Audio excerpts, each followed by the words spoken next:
Bienvenidos, esto es Hoy Nos Toca la Noche. Arrancamos una nueva semana, un lunes con información por sobre todas las cosas económica. Y vamos a analizar precisamente las medidas del Banco Central que en algún punto lo que buscan es incentivar la circulación de liquidez que hay, porque le dan nuevas herramientas para que los bancos empiecen a utilizar diferentes mecanismos que les llegue y que beneficie a los usuarios, a los consumidores, a sus propios clientes. El punto es que las medidas del Banco Central le ponen un piso a la tasa que ahora de los bancos, que ahora es del 58%. Y como les venía comentando, esto tiene como objetivo final incentivar la economía real, la economía de todos los días, la que nosotros tenemos habitualmente. Esto más un mes en el que estuvo calma la economía, estuvo más o menos centrada el valor del dólar, que también impactó directamente en las mediciones de las encuestas para las elecciones. En las últimas encuestas, si bien muchas de ellas o algunas de ellas que tomamos como referencia dan como triunfadores en las PASO y en las generales a la fórmula del Frente de Todos que encabeza Alberto Fernández, empieza a notarse un repunte de la intención de voto que tiene Mauricio Macri encabezando la fórmula de Juntos por el Cambio. En todo esto, por supuesto, entusiasma al gobierno que mira al día domingo, donde empieza oficialmente la campaña, y allí empiezan a establecer todos los mecanismos que van a utilizar en miras a poder enfrentarse. Primero en las PASO y según el resultado de las PASO, cómo polarizar después para una primera vuelta en octubre y un eventual balotaje. Empezamos con todo el análisis.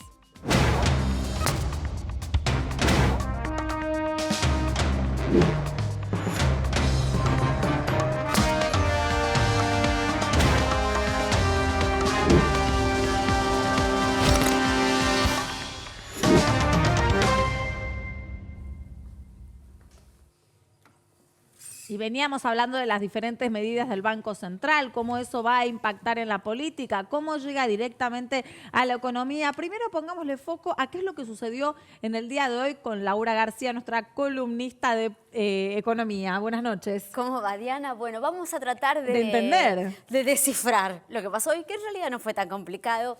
Es así, tenemos una tasa de referencia de política monetaria en la Argentina, una tasa de referencia que no es otra cosa que la tasa que rige el sistema financiero, es la que determina lo que a vos te pagan por tus depósitos y lo que te cobran por tus créditos. Claro. Ahora, además de esta tasa de referencia, hay una tasa mínima garantizada, que es algo relativamente nuevo, que de hecho se implementó en abril de este año. ¿Cómo nació? Te voy a contar porque es muy interesante.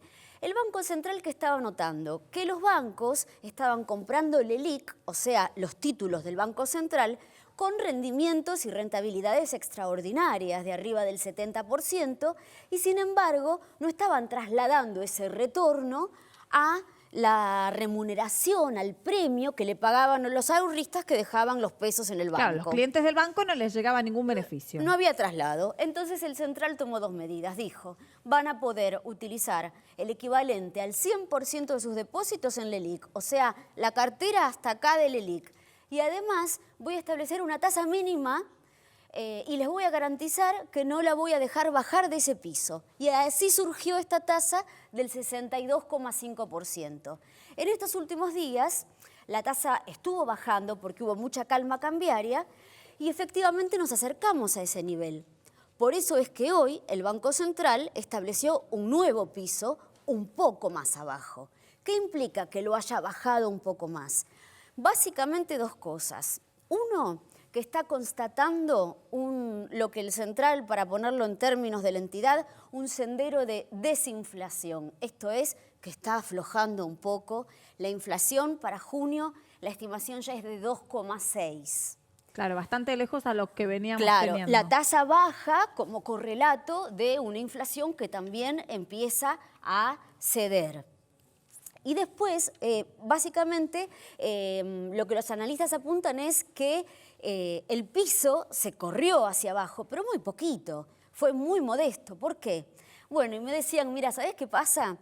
Ya tropezó con esta piedra el Banco Central. En febrero de este año, no sé si los memoriosos se acordarán, Ya había pasado, que pasamos por un periodo de bastante calma cambiaria y la entidad monetaria entonces se envalentonó y empezó a bajar la tasa. La bajó, llegó a un mínimo de 43% y al poco tiempo todo se desmadró y hubo que volver a subirla agresivamente hasta máximos del 75%. Claro, un montón. Fue claramente una estrategia prematura. Hoy no quieren que vuelva a pasar lo mismo, por eso esta postura cautelosa de bajar el piso, pero solo un poco. La idea igual es que los bancos sigan reteniendo los pesos de los ahorristas con tasas de depósitos que estén por encima de la inflación, es decir, tasas que sean positivas en términos reales. Y acá te tiro unos datitos ya un poco más blandos y que hablan un poco más del día a día, porque los argentinos somos muy plazofijeros. Una medida muy interesante que tomó el Central hace apenas un mes es que habilitó a que vos, cliente de Banco X, cuando estás en tu home banking, decidas hacer un plazo fijo en un Banco Y, porque te das cuenta que el Banco Y te paga 5 puntos más de tasa.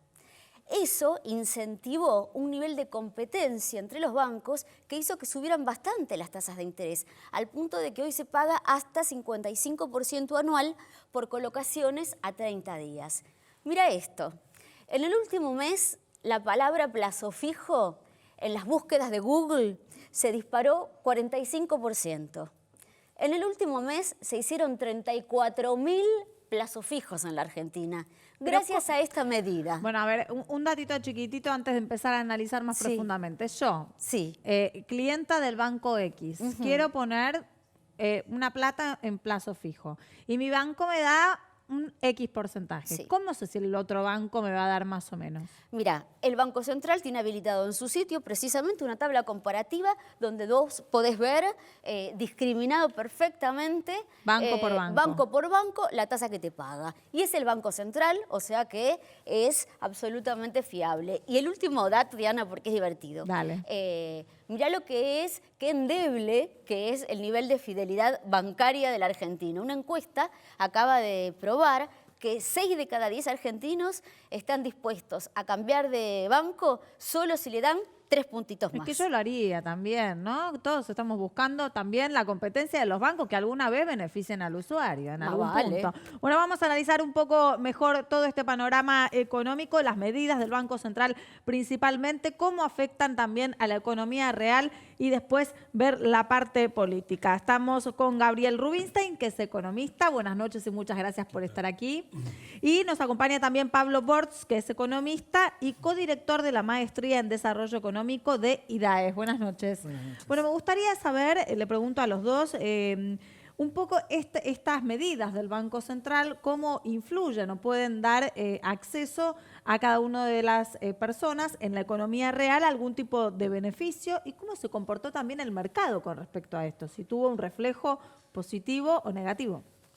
Digamos que lo esencial de la medida del Banco Central fue bajar, lo que se llama bajar encajes, 3 puntos de encajes, para satisfacer lo que la gente quiere más de dinero en un mes como julio, que es estacionalmente demandante. O sea, la gente cobra aguinaldos, hay vacaciones, y es un mes, primero junio, después julio, donde la gente necesita más plata en los bolsillos, es una demanda estacional de dinero.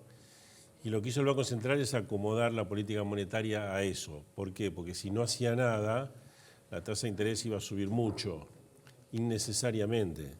Entonces, para seguir manteniendo la calma cambiaria y a la vez poder bajar la tasa de interés, es que el Banco Central tomó estas medidas. Expliquemos, disculpa Gabriel, ¿qué son los encajes? Porque quizá la gente no sabe qué son los encajes. Es lo que, digamos, de 100 de depósito, depende de las situaciones, pero digamos 30, por poner algo, tienen que estar sin usar. 70 se prestan o se colocan en el IC y 30 no se prestan.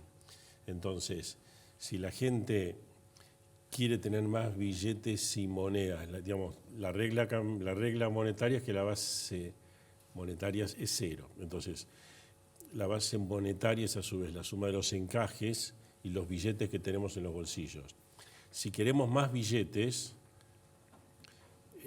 bajan los encajes, porque la cantidad de dinero queda fija. Entonces, pero los bancos no cumplen con sus requisitos. Claro.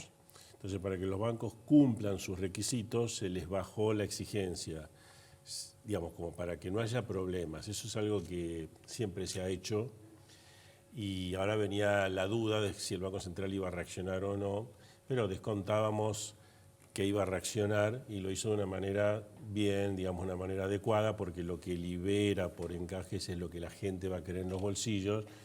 La cuenta está Va a bien llegar a hecha. la economía Sí. real. Disculpe. Ahora, Pablo, Entonces lo que hace en general es mantener calma la situación. Pablo, me gustaría saber, en tu opinión, si estos mecanismos del Banco Central van a ser bien recibidos en general por los bancos, los mercados y demás, porque a veces ha articulado una serie de medidas que no tuvieron ningún tipo de reacción. Yo creo que sí va a ser bien recibida, sobre todo lo que comenta Gabriel de la baja de los encajes.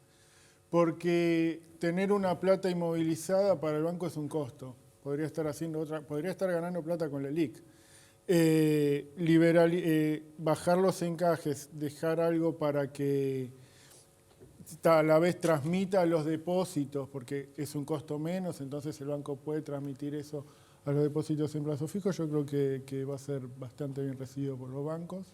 Y los movimientos tampoco son tan abruptos ni muy significativos como para estar impactando sobre el dólar. Es poquito porcentaje, realmente no creo que tenga mucha influencia. Sí, si me permitís, yo justamente quería hacer hincapié en ese punto, que los encajes, ¿no? Que es esta porción de los depósitos que está inmovilizado en el Banco Central a tasa cero, o sea, que no tienen ningún tipo de remuneración y que no pueden ser prestados, hoy están en un nivel del 45%, efectivamente se bajaron 3 puntos, lo que implica la liberación de 45.000 millones de pesos que hoy son necesarios que estén circulando en la economía, Claro. porque estacionalmente con el cobro del el pago del aguinaldo, el receso invernal, es necesario que haya un poquito más de peso, pero también cumple esta doble función, abaratar el costo del fondeo, que es también un incentivo para que el banco no te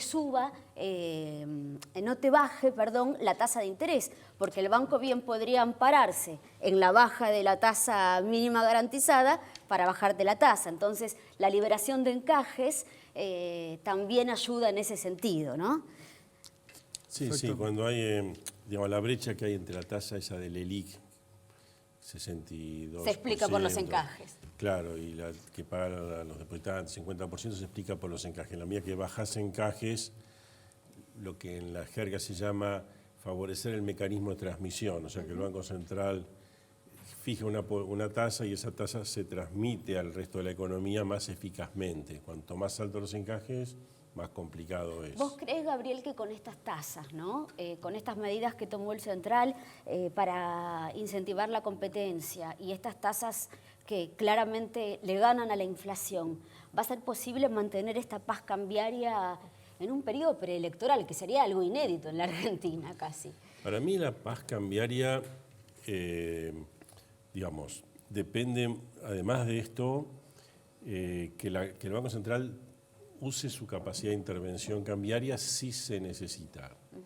Es decir, vamos a ponerlo así, hay, más allá de las preferencias políticas, hay dos grandes posibilidades, que gane Macri o que gane Alberto Fernández. Si gana Macri, más o menos el mercado ya sabe lo que piensa hacer, porque es lo que va haciendo, aunque se libera de la posibilidad de la otra opción, entonces queda despejado el camino. Si gana Alberto Fernández, el mercado va a esperar definiciones concretas.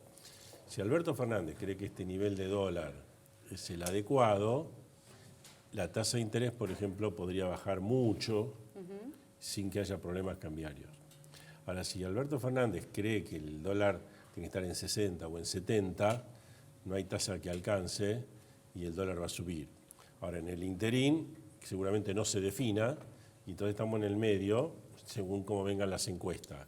Ahora, para que no haya pánico, lo que tiene que el Banco Central es, digamos, ejecutar su política, que es ir vendiendo dólares si el mercado se pone muy inquieto. A propósito de esto, Porque vamos a con ver cómo solo la van tasa, las no encuestas. te puede alcanzar. Si la gente quiere dólares, Y como herramienta puede ser necesitas insuficiente. a veces intervenir. Bueno, si me dan un minuto, vamos a escuchar precisamente lo que dicen las encuestas de la mano de Giselle Rumó. Buenas noches, Giselle. Buenas noches, Diana. Contanos un poco el panorama de comparación que tienen algunas de las encuestas que miden a los diferentes candidatos. Bueno, mira, desde en junio se hicieron, por lo menos desde que están las dos fórmulas presidenciales, las tres fórmulas presidenciales principales, hay unas 4 o 5 encuestas que se conocieron y lo que vienen mostrando todas, incluso las que trabajan para los opositores políticos o candidatos opositores, vienen mostrando un repunte, por lo menos en los últimos 2 meses, de Mauricio Macri. Esto va de la mano, por supuesto, de la estabilidad del dólar, como vienen contando, y también del aliento al consumo, ¿no? Con todos los planes que hubo. Esto también está potenciado por el efecto Pichetto, por el acuerdo del Mercosur con la Unión Europea, del cual Macri supo sacar provecho político porque se mostró como líder. Entonces, bueno, en la Casa Rosada, la verdad que hoy, en la reunión de gabinetes, estaban entusiasmados. Se dejó de hablar de hace 2 meses del plan Vidal a, por lo menos a decir que ellos están preparando ya el próximo gabinete y el próximo gobierno, como dejaron trascender en varias notas. Incluso las líneas de los primeros 100 días del próximo gobierno. Claro, ¿no? Están buscando decir, bueno, que van a ganar. ¿Qué dicen las encuestas? O sea, hay 2 puntos en los que coinciden, porque por supuesto que en los números no coinciden, pero lo que hay que mirar es esta tendencia. Lo que dicen es que Mauricio Macri viene repuntando en su imagen, en por lo menos los últimos 2 meses, algunas 4 meses, en su imagen, en la imagen del gobierno, en las expectativas que tiene la gente sobre la economía futura y también en su intención de voto. Eso por un lado. Pero lo que sí también están todas de acuerdo es que sigue por debajo del Frente de Todos. Claro. Las diferencias varían según las encuestas. A ver, contame números. Así Bueno, lo por vamos ejemplo, viendo. tenemos Sinopsis, que es una... Hay que aclarar esto también, perdón, porque esto es importante. Las encuestas son una herramienta de campaña, sirven para marcar tendencia, posicionar candidatos, incluso sirven hasta para generar el voto útil. Eso también es bueno saber para quién trabaja cada uno. Por eso hay que saber para quién trabaja cada uno y hay que saber que hoy todavía para el balotaje faltan 5 meses, que es una eternidad en la Argentina, y 1 mes y 10 días para las PASO. La gente común de a pie, la que no se informa, la que no está en el círculo rojo, decide el 25% su voto en los últimos 15 días y el 13% lo define dentro del cuarto oscuro. Con lo cual, bueno, vemos qué dice entonces... Esto es al día de hoy. Estas son números al día de hoy. Sí. A ver, ¿qué acá, dice bueno, Sinopsis? ahora vamos a arreglar acá, Juntos por el Cambio. Otra fuerza política es Frente de Todos, hay que aclarar, ¿eh? Bueno, Sinopsis. Sobre una muestra de 2.261 casos, eso también hay que aclararlo, es una consultora que está liderada por Lucas Romero, un grupo de politólogos, que una de las pocas que acertó la elección del 2017 y que trabaja para consultores privados. Exactamente. Bueno, dice para las PASO estaría en 36,2, es en realidad, y 40, bueno, esto está... Yo voy a... Sí, bueno, pero esto porque está englobando a todas las fuerzas políticas. La realidad es que lo que dice Sinopsis es que Macri en las PASO mide 36,2 y Alberto Fernández 40,3. Esto sí se junta todas las fuerzas políticas. Acá sería en el balotaje. ¿Qué dice Sinopsis? Bueno, que en un balotaje, esto es con proyección de indecisos, estaría el 50,2 Macri y 49,8 Fernández. Esto sería una pelea voto a voto. Esta es la única encuestadora que está dando este resultado, ¿eh? Y está en el margen de error, por supuesto que siempre es entre 2 o 3. Es la única, la mayoría lo da ganador a los Fernández, exactamente. Sí. El próximo es Gustavo Córdoba. A ver si tenemos la placa de... Contanos mientras también los datos, te voy contando. Bueno, Gustavo Córdoba, lo invitamos siempre también, como a Lucas Romero. Hay que aclarar que trabaja mucho para las provincias peronistas, en especial para el gobierno de Córdoba. ¿Qué dice una muestra reciente que hizo de 1.200 casos en junio con un margen de error de 2,83%? Dice que en las PASO Alberto Fernández sacaría un 40,5 y Macri 32,9. Labaña 12,20, Espert 5,4. Bueno, para ahí. Labaña una diferencia 12,20 y Espert alrededor del 5,4. 5,4. Ahí también hay todo un porcentaje que se va a dividir para el balotaje. Claro, Por eso, y Para ahora un te voy a eventual contar la balotaje, estrategia del ¿no? PASO. Claro, el balotaje, ¿qué dice también Gustavo Córdoba en el balotaje? Dice que Alberto Fernández tiene 46,5 y Mauricio Macri 42,1. Al menos en estos datos también el triunfo de Un los encuestador que Fernández. trabaja para el peronismo. Ya achicó la brecha, porque es un balotaje, ganaría igual el balotaje, ganás por un voto, ¿no? Pero falta un mes y medio para el PASO y 5 meses para el balotaje. La tendencia, ¿qué dice también Gustavo Córdoba? Recuperación notable en junio de la aprobación de la gestión del gobierno, más de 7 puntos. Y también subió la imagen positiva del presidente. Tenemos otra encuesta de Analía Franco. ¿Qué dice? Que en general siempre midió para el kirchnerismo. Que trabaja para el kirchnerismo, sí. Aquí tenemos Fernández, esto es las PASO, 39,7, bueno, ahí ven las diferencias. Acá me gustaría hacer una aclaración Dale. bastante importante. Fíjense los números, ¿no? Los números de los últimos 3 que tenemos. Lavagna, Espert y Nicolás del Caño. Todos pasarían de las PASO porque tienen más de 1,5%, que es en realidad el piso de las primarias abiertas y obligatorias para poder pasar a la primera vuelta. Aquí también ganan los Fernández. Sí, por eso hay que aclarar. Igual es una consultora que trabaja para el kirchnerismo. O sea, hay que aclarar todo. Pero se achica el margen entre el primero y el segundo. Se achica la brecha. Eso es lo que está festejando hoy el gobierno. El gobierno dice...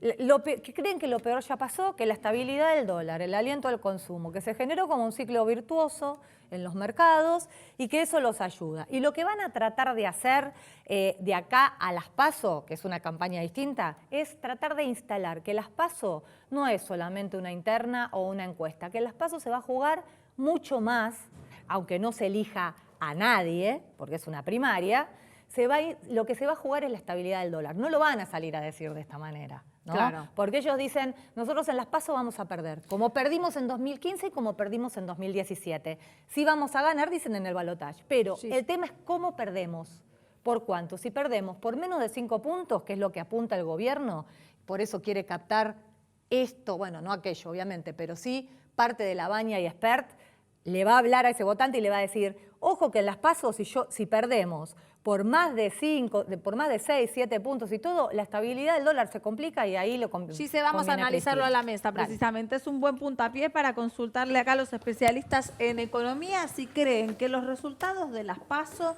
pueden desestabilizar la economía del país.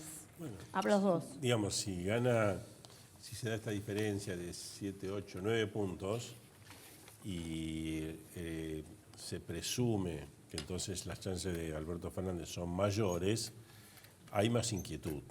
Ahora, esa inquietud llevaría a más gente a dolarizar pesos. Y al Banco Central es donde tiene que jugar entre cuánto deja que el dólar suba y cuánto vende de dólares.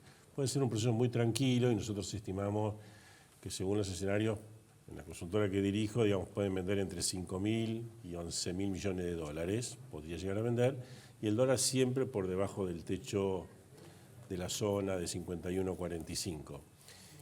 Pero eso depende de varias cosas, depende no solo de que, bueno, que se instale la idea que gane Alberto Fernández, sino también de qué es lo que él empieza a decir que va a hacer. Pero digamos que esas son las posibilidades. Si en cambio las diferencias son 3, 4, 5 puntos y está remontada de Macri, seguramente haya, digamos, se juzgue que finalmente va a ganar Macri y ahí puede ser que el Banco Central no venda nada. Pablo. Para mí depende mucho justamente de lo que haga el Banco Central. Depende de cuánto venda, porque el tipo de cambio se mueve con lo que con lo que se decide afuera y ve cómo reacciona el Banco Central. Si el Banco Central vende mucho, y ojo, yo estoy a favor de que intervenga en su justa medida, no estoy en contra de eso. Si vende mucho, los dólares que hay, poco o mucho, que no son muchos, se van a ir agotando antes y eso va a ir acelerando, sea en octubre, sea en diciembre, o antes una corrida. Entonces, para mí, más que de lo que haga o diga Fernández, que estuvo hablando, se va a dar alguna profecía autocumplida de acuerdo a lo que espera el mercado y cómo reacciona el Banco Central. Para mí es el Banco Central el que tiene la llave de lo que va a pasar. Ahora, Pablo, ¿ustedes creen que el votante se va a guiar por cómo reaccione el mercado para la primera vuelta o para el balotaje? Lo que pase entre las PASO y el balotaje, yo creo que se pueden dar dos lecturas. Hacer futurismo en este país es una tarea muy arriesgada. Por un lado se podría dar un efecto miedo, digamos, pero por el otro se puede dar una visión tranquilamente de que está todo muy agarrado con las uñas de los dedos y que muy frágil, entonces Claro. es difícil decir ahora qué efecto va a primar. Para los dos, cualquiera que quiera contestar, bueno, Gabriel, ¿cómo estás? Alberto Fernández y Axel Kicillof dijeron el fin de semana, el mismo viernes, que era una tragedia la firma del acuerdo Mercosur-Unión Europea. Estuvieron a la izquierda de Evo Morales. ¿Eso cómo se toma en los mercados? Digo, ¿a quién le hablan cuando dicen esas cosas? Bueno, yo creo que hubo una reacción instantánea de Axel Kicillof. Pareciera que Alberto Fernández se montó en eso, buscándole un pequeño matiz. Para mí quedaron un poquito en offside, porque no ellos mismos, digamos, el gobierno anterior de Cristina, el gobierno de Néstor, todos un poco favorecieron este tipo de acuerdos, y sin saber la letra chica de cada sector o cada cosa es difícil. A lo sumo uno puede decir, bueno, es interesante, veamos qué dice después la letra chica para estar en una opinión más segura, pero de movida a decir que no, algo tan importante, la lectura es negativa, la lectura están en clave electoral, quizás responden a situaciones o presiones internas, en el caso de Alberto Fernández, porque hay mucha interna entre lo más kirchnerista, lo menos kirchnerista, pero la sensación es que no ha sido un buen paso. Yo creo que le hablan a sus votantes. Uno tiene asociado, o sea, es imposible saber qué va a pasar porque no se conoce la letra chica. Pero hoy la Unión Europea sacó un comunicado y decía que lo que 5 que más le importaban eran autos y autopartes, más químicos, farmacias y máquinas. Yo creo que le está hablando a sus votantes, a los trabajadores metalúrgicos, a los trabajadores de las automotrices. Yo creo que apuntan a ese sector. Es difícil, no se sabe la letra chica, pero los otros antecedentes de otros países, Egipto, varios países asiáticos que firmaron, no la pasaron tan bien. Entonces, yo creo que le apuntan al sector sindicalista y de los trabajadores en sus respuestas. Los candidatos de la oposición, cuando se juntaron con el FMI, fueron con una agenda coincidente respecto de la necesidad de ya empezar a renegociar y reconvertir este acuerdo stand-by en un programa de facilidades extendidas, como es el nombre técnico. Más allá de eso, ¿ustedes evalúan que puede llegar a ser necesario una reestructuración de deuda o al menos un reperfilamiento, una extensión de plazos o no? ¿O que la Argentina va a poder hacer frente a sus compromisos gracias a una economía que va a recuperar tracción? Lo del FMI sí es necesario rediscutir los plazos porque si no es muy exigente 2022, 23, 24, eso sí. El resto no, yo creo que no, sería un error entrar por ese camino. Se habla de hacerlo a la uruguaya, sin meditar un poco en las diferencias de lo que pasó en 2013 en Uruguay, donde se refinanció capital y se cumplió 100% intereses. Y acá el grueso del problema son los intereses y no el capital, así que ya de movida estamos mal con eso. Y digamos, lo que sí puede pasar es que si el nuevo gobierno, porque estar justamente jugando que si pago, que si no pago, si que hago mecanismos de espera, como dijo Alberto Fernández, no genera suficiente confianza, se genera un círculo vicioso. Es decir, si alguien le pide plata a alguien, y al mismo tiempo dice, pero la verdad que no sé si te puedo pagar, y ese no te presta. Y si no te presta, tampoco le puedo pagar ni a ese ni al que me prestó, y ahí se genera un círculo vicioso. Yo creo que ahí lo que habría que hacer, sea ahora, preferentemente, o en los próximos meses, o apenas se sepa quién gana, pero yo lo haría ahora, es una recompra de bonos, es una recompra de cupones, de intereses y de capital, para demostrar que hay voluntad de pago. El Banco Central tiene 45.000 millones de dólares de los cuales 15.000 son lo que se llama reservas netas y el resto son contrapartida de pasivos en dólares. Pero se pueden usar 45. Si una pequeña parte de eso se usara para recomprar, por ejemplo, hay 7.000 millones de dólares que el fondo prestó, que están como en una especie de vitrina que no se pueden usar. Si en vez de estar ahí se usaran para recomprar bonos... Interesante, como un gesto de buena voluntad de cumplimiento. Como un gesto de buena voluntad para que el próximo gobierno, sea el de Macri o el de Fernández, cuando empiezan no tengan exigencias. Entonces se alivia el panorama del año que viene y no se vean forzados por las circunstancias y a lo mejor errores a ver si sí. Entonces vamos a defaultear. Si nadie nos presta 800 millones de dólares y no puedo mañana pagarlo y defaulteemos. Entonces Argentina puede llegar a entrar en un default por muy poca plata, por incapacidad de gestión en un momento donde esté medio acorralado. Entonces yo creo que para evitar ese acorralamiento, lo mejor que podría hacer este gobierno es ya mismo empezar un programa de recompra de bonos. Pablo, ¿usted coincide? Yo creo que el problema ahí es el FMI. El problema es el FMI porque al FMI hay que pagarle. Hay que hacer una renegociación, ¿no? Ok. Y en eso estamos todos de acuerdo, no creo que nadie esté en desacuerdo. B, si bien no tenemos mucha plata que pagarle a los privados, no hay tantos compromisos, tampoco es que nos sobran los dólares, porque hay que usar dólares para importación, si la economía se estabiliza, repunta el turismo, hay fuga de capital de 2.500 millones por mes. Entonces, por más que no haya mucho que pagar, no hay mucho con qué pagarlo. Y entonces ahí viene la pregunta, ¿a quién le pedimos? Se lo pedimos al FMI, pero al FMI hay que pagarle siempre.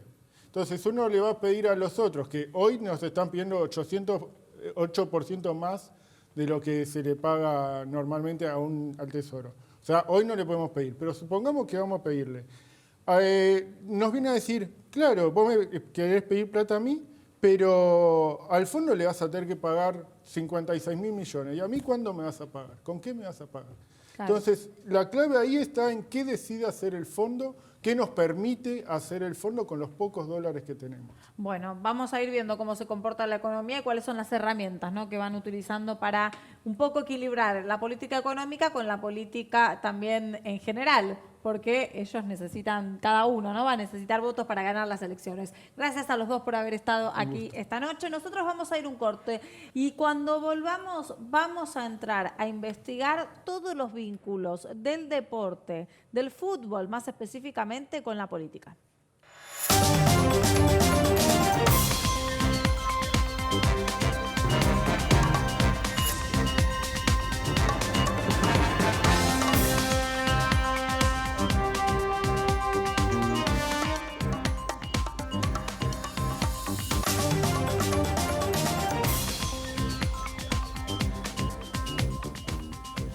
La semana pasada nos dedicamos cada día a los escándalos y a las denuncias que había en el ascenso en el fútbol argentino. Hoy hay un nuevo capítulo. Antes voy a saludar a mis compañeros. Santiago Ladino, buenas noches. Nicolás Luca, buenas noches. Y nos acompaña también para hacer todo este análisis profundo, más arraigado, porque investigó el tema, Santiago Minichelli, que es periodista y autor del libro Los dueños del fútbol del interior.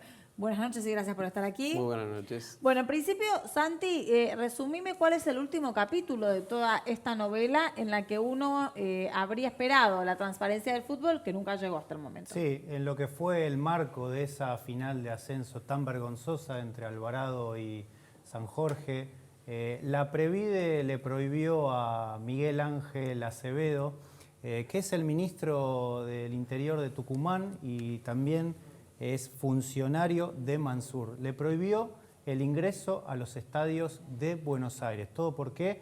Porque ese día, en esa final, entró al vestuario y le pateó la puerta al árbitro Adrián Franklin, el árbitro del conflicto. Ahora, tengo muchas preguntas a raíz de este nuevo capítulo que vos mencionas, porque le prohíbe el acceso a partidos en Buenos Aires. Sí. Pero si él es parte del fútbol del interior del país, ¿qué tiene que ver Buenos Aires? No tiene lógica. El Tribunal de Disciplina, la Previde y todo este caso de esta final del ascenso no tuvo coherencia en ningún momento, ¿no?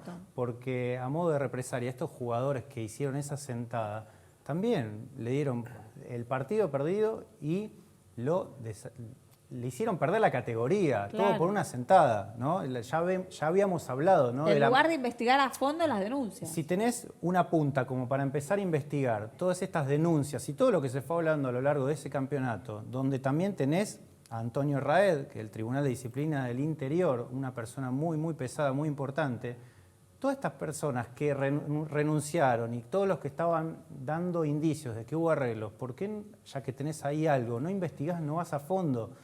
Y sin embargo el Tribunal de Disciplina, tanto la Previde, decidió esconder rápidamente todo este tipo de dudas y denuncias y decir, bueno, ya lo resolvimos, muchachos, acá ya no hay más nada. Ahora, no solamente el ministro del Interior, sino que hay un ministro del Interior que tiene acceso a los vestuarios, como para patearle la puerta al árbitro. Eso también es curioso, no tendría por qué estar ahí, no tendría que tener ningún tipo de acceso a lo que es el juego en sí, a lo sumo verlo desde la tribuna. Por ser, claro, no por ser funcionario tiene que tener acceso. Evidentemente tendría muchos intereses como para haber tomado un partido tan personal y haber obrado como obró, ¿no? Me tomo de esto para preguntarle a Santiago precisamente eso, si los funcionarios, los sectores de la política de poder en el interior del país tienen acceso libre en determinados lugares con el fútbol. Sí, tienen acceso a donde quieran, ¿no? Recién hablábamos con Santiago precisamente de este tema. Hay muchos dirigentes de clubes a los que sus propios jugadores los llaman dueños del club, ¿no? Estábamos hablando precisamente de la figura de las asociaciones civiles sin fines de lucro, entonces de qué manera podemos hablar de dueños, ¿no? Pero lo hacen realmente desde la inocencia. Los jugadores quizá no conocen todo el entramado o si está bien o está mal que el club tenga un dueño, pero realmente se manejan como si fueran los dueños, ¿no? Por eso también el nombre del libro, Los dueños del fútbol del interior, tiene mucho que ver con esto.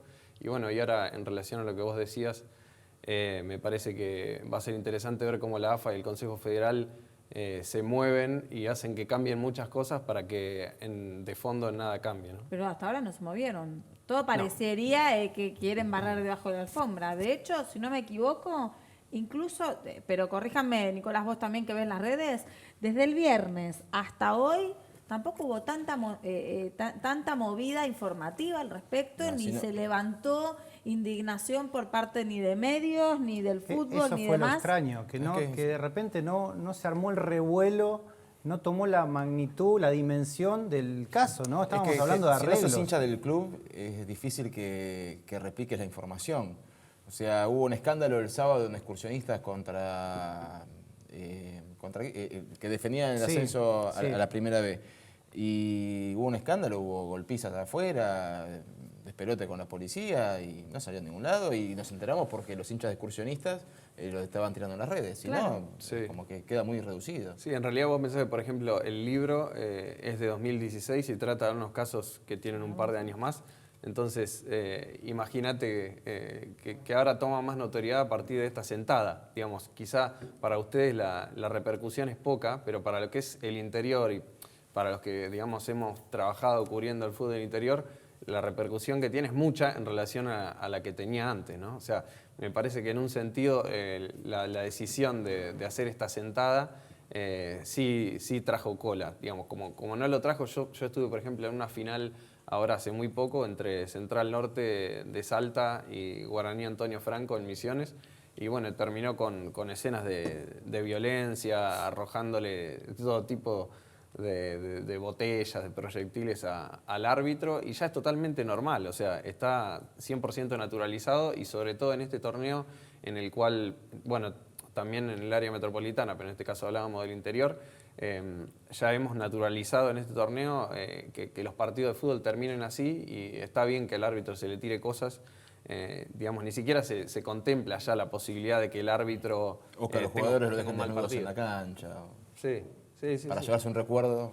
Vos te sí, varias veces. ¿Hasta dónde llegan los vínculos del fútbol del interior con la política? Bueno, a ver, en algo concreto, para entender.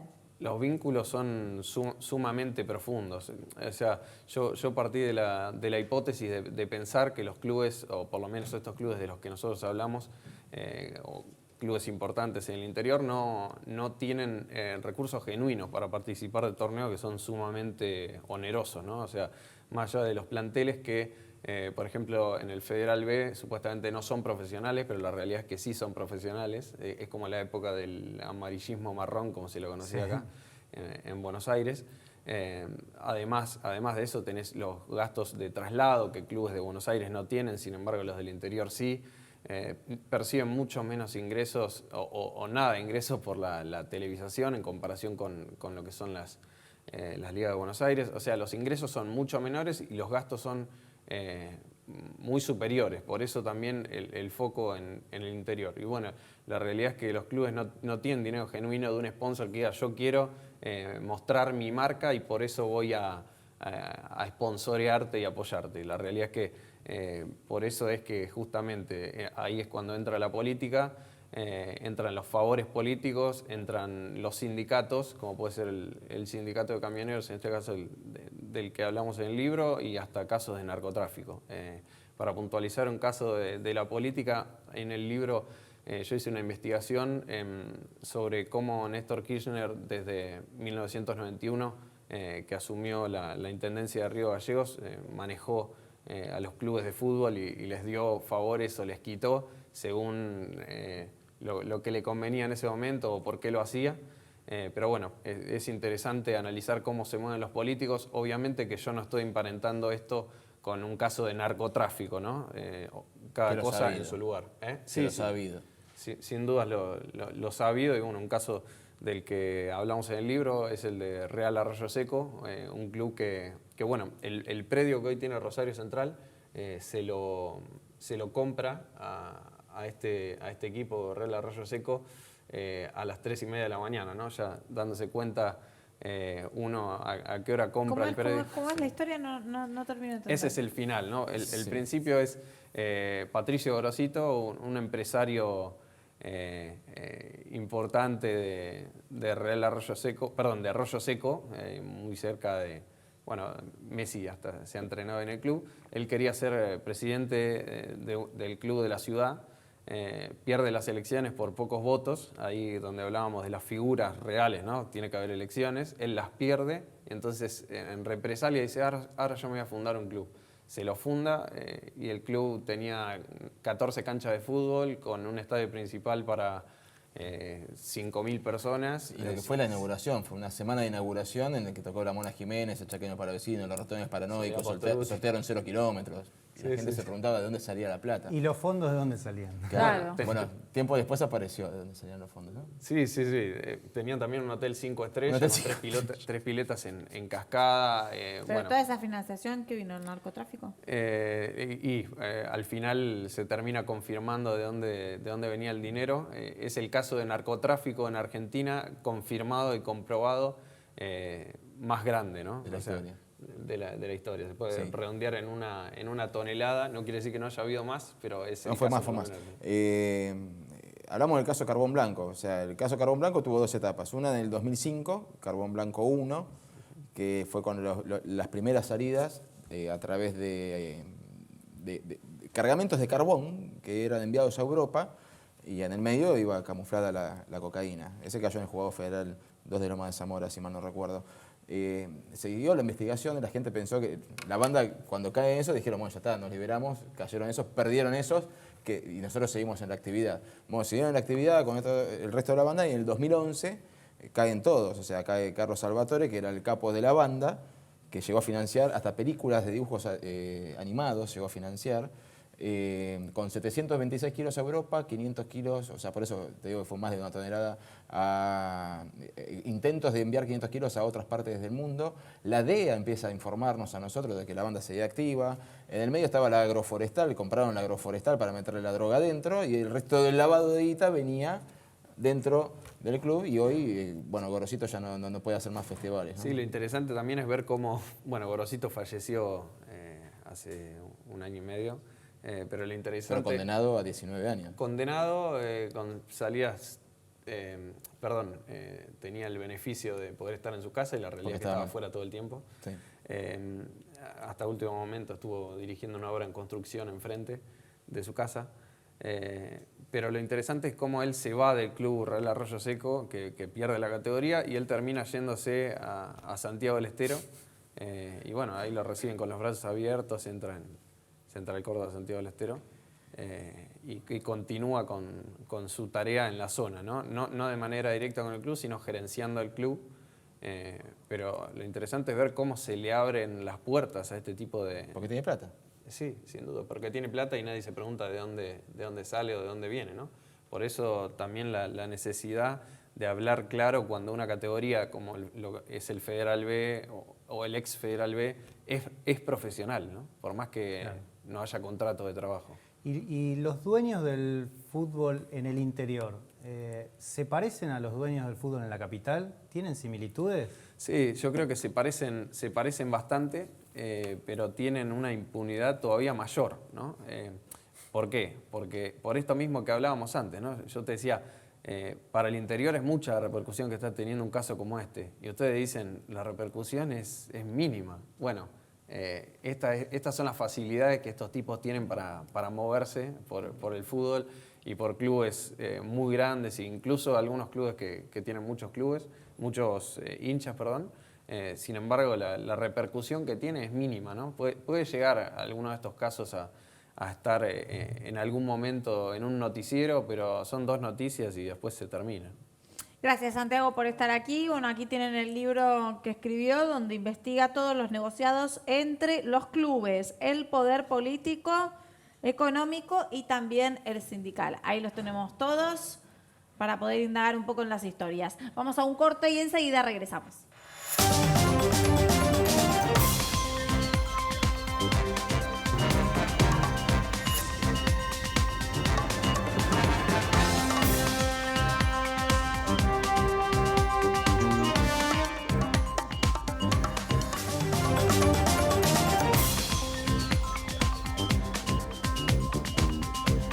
Equipo completo acá en la mesa para desplegar lo que por lo menos no podemos dejar pasar antes de que termine el día. Laura. Sube de vuelta la nafta, Diana. Otra vez. 5ª vez en el año. Primero fue... Se bajó el dólar. ¿No era que se YPF? desaceleraba la Bajó el inflación? dólar, ¿qué onda? Pero ¿me dejan explicarles? Perdón. Nos pone mal los aumentos. Subió primero YPF, que concentra el 60% del mercado, con lo cual lo que hace YPF la siguen todas las demás. Ya anunció Shell a partir de esta medianoche y normalmente decían que era por la devaluación. Esta vez ese argumento no corre porque no hubo devaluación. De hecho, el dólar cayó. Dicen que el gran responsable de este nuevo aumento es el tema impositivo. El YPF incluso dice que la suba en el año está por debajo de la inflación de no ser por la carga fiscal. Estamos hablando de nafta y gasoil. Exactamente. ¿Qué aumenta, Nico? Sí, bueno, otro round judicial en Comodoro Pi, con idas y vueltas, algunas un poco injustificables, algunas más injustificables. Hay injustificables para todos, para ambos lados del Siempre. mostrador, lo que ustedes quieran. Número 1, Cristina no fue esta vez a tribunales, ya no tiene la obligación de ir, ya no tienen que pedir permiso para no ir, porque ya terminó, finalmente, después de 1 mes y medio, terminó la primera audiencia. Tardó, Sí, tardó, demoró. Pero pidió su abogado, Beraldi, desde lo injustificable, va a la parte de, calificó el juicio como un juicio político, que para eso están las elecciones. Las elecciones son para votar personas, los juicios políticos se hacen en el Senado y los juicios en la justicia son por causas penales. Pero más allá de eso, una jugada maestra, pidieron citar a Pichetto como testigo, porque claro, fue el presidente de la bancada oficialista durante todo el gobierno de Cristina Kirchner, para que vaya a dar sus explicaciones, porque era de los que votaba el presupuesto. Por el otro lado del mostrador tenemos a Bonadío citando como testigo a Alberto Fernández por las declaraciones sobre el pacto de Irán. Así que las 2 fórmulas presidenciales con mayor cantidad de intención de voto, a Comodoro Pi a cantar. Bien, Gise, política. Arranca la campaña el domingo 7 de julio, también arranca la propaganda política en todos los medios y Juntos por el Cambio va a ser una suerte de lanzamiento de campaña el miércoles 10 de julio en una cumbre donde va a estar la fórmula presidencial, va a estar la gobernadora María Eugenia Vidal, Horacio Rodríguez Larreta, candidatos a senadores y diputados en Parque Norte. Se va a bajar línea, se va a mostrar fotos, se va a generar optimismo, no sé si habrá globos, pero bueno, me lo imagino a Pichetto ahí escuchando ahí Marcos Peña Vamos a bajando ver. línea. Hay información que no podemos dejar pasar también del deporte. El técnico de la selección argentina, Lionel Scaloni, abrió la rueda de prensa respondiendo una pregunta que estaban manejando los medios de comunicación deportivos en el día. Me pareció súper raro, porque un técnico estar enganchado en lo que sucede en los medios es nocivo. Es que lo tienen a mal traer. Lo tienen harto seguramente, pero no es la labor de él. No es la labor de él. ¿Cuál era Bueno, la pregunta? suya tampoco la cumple muy bien, que digamos. Es muy nocivo que un técnico ponga las energías en lo que sucede en el día a día deportivo. Porque esa ¿Cuál era la pregunta? Y si juega Agüero, no juega Agüero. Pero esas preguntas las tiene que responder en la rueda de prensa una vez que se le presentan ahí mismo, no responderle a los medios de comunicación que estaban circulando toda esa información. ¿Juega Agüero Fue o no juega rarísimo. Agüero? Juega Agüero, lo confirmó. Agüero y 10 más. Bueno, veremos mañana cómo se comporta la selección argentina. Buenas noches a todos, nos encontramos mañana y buenas noches a ustedes también. Mañana a las 23 los esperamos haciendo Hoy Nos Toca la Noche.